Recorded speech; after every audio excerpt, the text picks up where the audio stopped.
আগেকার যুগে তো আজকালের মতো অত্যাধুনিক সুযোগ সুবিধাময় হোটেল কিংবা মুসাফিরখানার ব্যবস্থা ছিল না। কিন্তু বাণিজ্য ছিল, ব্যবসায়ী ছিল। মালামাল নিয়ে তাদের এক শহর থেকে অন্য শহরে দূর দূরান্তে যাওয়ার প্রয়োজন ছিল। দূরের মুসাফিরদের জন্য তখন ছিল সরাইখানার ব্যবস্থা। ব্যবসায়ীরা এসব সরাইখানায় রাতের বেলা বিশ্রাম নিয়ে সকালবেলা আবার রওনা দিত গন্তব্যে। এরকম সরাইখানার মধ্যে দুর্গের মতো একটি সরাইখানা ছিল বেশ নামকরা। দুর্গের মতো বলার কারণ হলো দেওয়ালগুলো ছিল বেশ উঁচু উঁচু, আর এতে প্রবেশের মূল দরজা ছিল ইস্পাতের তৈরি মজবুত। কোনো চোরের পক্ষেই ওর দরজা ভেঙে ভেতরে প্রবেশ করার সাধ্য ছিল না। এ কারণে ব্যবসায়ীরা নিশ্চিন্ত মনে এই সরাইখানায় বিশ্রাম নিত। সরাইখানার ভিতরে এবং বাহিরের পরিবেশ ছিল বেশ জাঁকজমকপূর্ণ। তিন চোর যুক্তি করে সিদ্ধান্ত নিয়েছিল তারা যে কোনো ভাবেই হোক ভেতরে ঢুকবেই। চুরির পাশাপাশি তাদের লক্ষ্য ছিল এই প্রাসাদের যে চোর ঢুকতে পারবে না বলে রূপকথা ছড়ানো হয়েছে সেটা ভেঙে দেওয়া।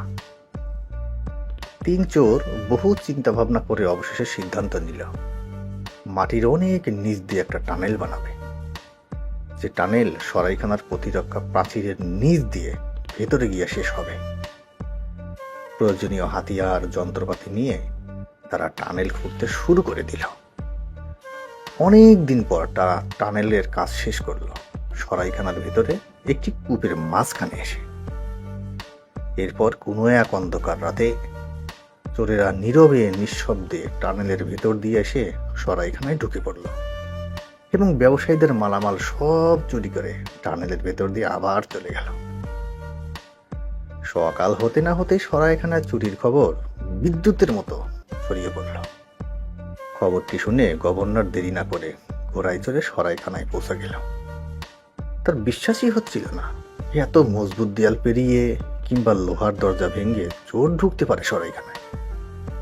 শাসকের পাইক পেদারা ভালো করে পুরো সরাইখানা ঘুরে ফিরে দেখল, কিন্তু কোথাও কোনো নাম নিশানাও দেখল না। না কোনো শীত কাটার চিহ্ন, না হাগাছে কারো পায়ের ছাপ। গভর্নর বলল, তাহলে নিশ্চয়ই এটা সরাইখানারই কারো কাজ হবে। সরাইখানার ভিতরে ওই হট্টগোল শুরু হয়ে গেল। দারোয়ানদেরকে ডেকে এনে লাথি ঘুষি মেরে কথা বের করতে চাইল, কিন্তু কিছুতেই তারা বলতে পারল না কে চুরি করেছে। চোরদের সাথে তাদের হাত থাকার বিষয়টিও বোঝা গেল না। এই ফাঁকে চোরেরা কিন্তু মালামাল নিরাপদ স্থানে রেখে সরাইখানায় ফিরে এলো কি কাণ্ড ঘটছে তা দেখার জন্য।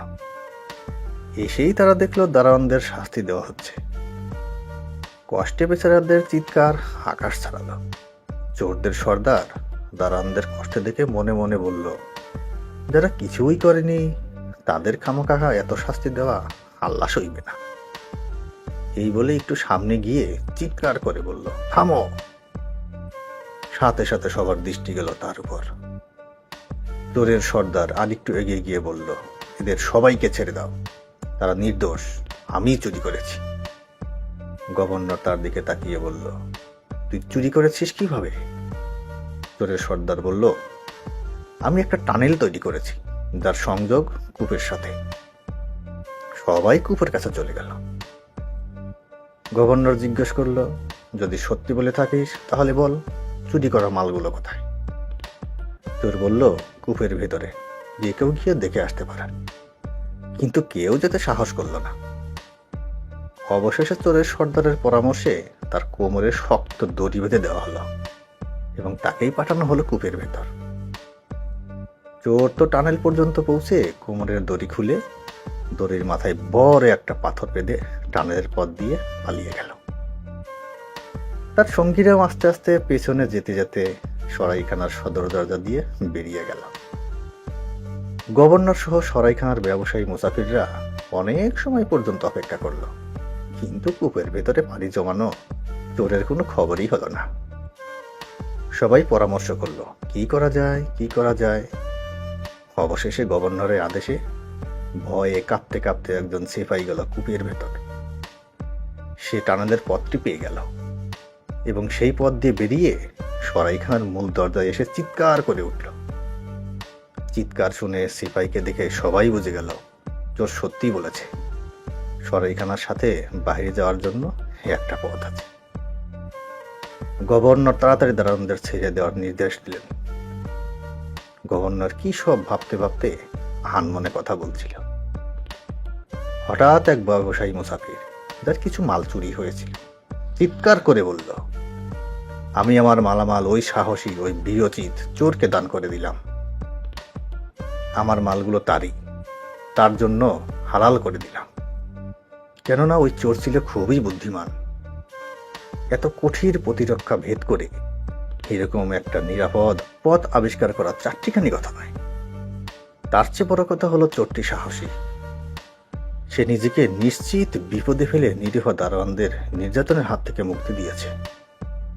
চুরি এটা খারাপ কাজ, সন্দেহ নেই, কিন্তু কেউ যদি খারাপ কাজ করেও বসে, তার চেয়ে উত্তম হলো চোরটির মতো সাহসী এবং পৌরুষদীপ্ত হওয়া।